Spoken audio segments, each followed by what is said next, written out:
I have a secret for you. It's a little hard to say, but I think I'm cheating on Panasonic. Shh.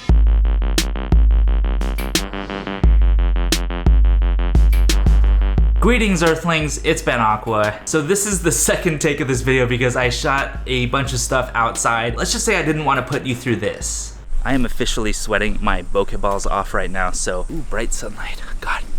It is so hot. I'm shooting right now on a new camera that I just got. It is the Sony a6500, and I also picked up the Sigma 16mm f1.4 E-mount lens. As a lot of you know, I've been shooting on my trusty Panasonic Lumix G85. I also have shot a lot on the GX85. Both of these cameras are just fantastic. But I have to be honest, every time I saw someone using an a6500, I just got super envious and I was like, I need one of those in my life. So anyway, I picked up the a6500, which I am shooting on right now. This isn't a scientific test. This is kind of just like a first impressions video on the a6500 coming from a Panasonic universe. If you haven't already, smash that like button. Definitely subscribe for more juicy videos. You know what to do. Let's go. My first impression of the a6500 is, holy crap, this thing is sharp. With the 16mm f1.4, I mean, it's super sharp even at f1.4. One of the things that I was super excited about with the a6500 is the video autofocus and just like keeping it in automatic settings, just letting it do its thing. It is super accurate for the most part. In terms of menu system and the touchscreen, I think the Panasonic G85, GX85 are definitely better than the a6500. I think the Sony menu is actually kind of a mess compared to Panasonic.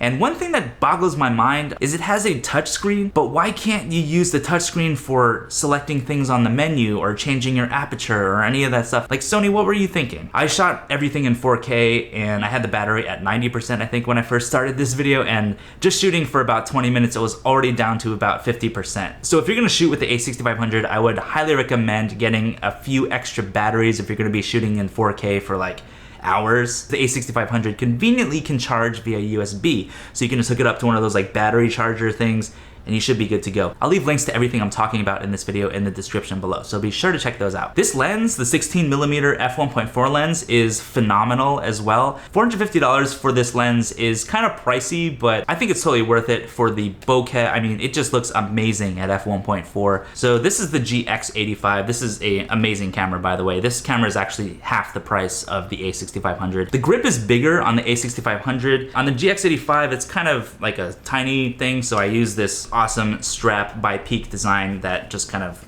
connects by my wrist. I love how compact this camera is, and that was one thing that drew me to the a6500. It's just super compact. So one thing about the Sigma 16mm to f1.4 lens is that it is pretty heavy and it's kind of big, especially when I have it attached to my GorillaPod and with the video micro on top of all that. I mean, my arm started to get kind of shaky.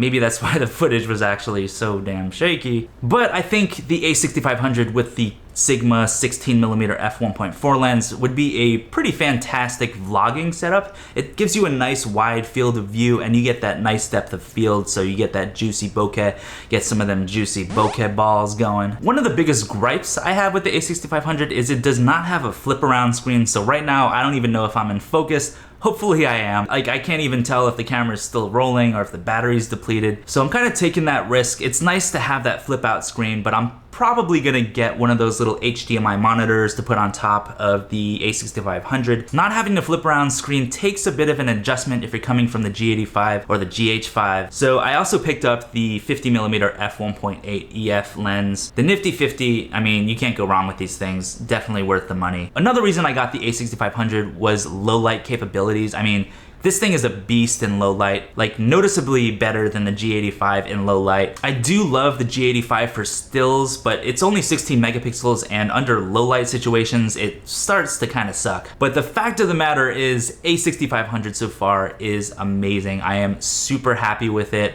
I don't like that there's no flip screen. I do like that there is a mic input. I don't like that there is no headphone jack. I don't like that the battery on the a6500 lasts like 5 seconds, but I do like that you can charge the camera with USB. I think that's super convenient, and I really think all cameras at this point should have that feature. I do not like the Sony PlayStation Play with my bokeh balls. I don't know what it's called, but the Sony app where you can wirelessly control your camera from your phone. Like, that app for iOS is kind of a joke, honestly. I mean, it's slow, it's clunky, it's weird. The icon looks like it was designed in like 1997 and not in a good way. Overall, I am super excited about having an a6500, and I'm really excited about trying it out for portraits. I haven't shot a whole lot of stills with it yet, but everything that I've shot so far has been so sharp and amazing. The sharpness is just insane. Like, it's bonkers. It's almost too sharp sometimes. If you have any questions about the a6500 versus the G85 or any Panasonic cameras,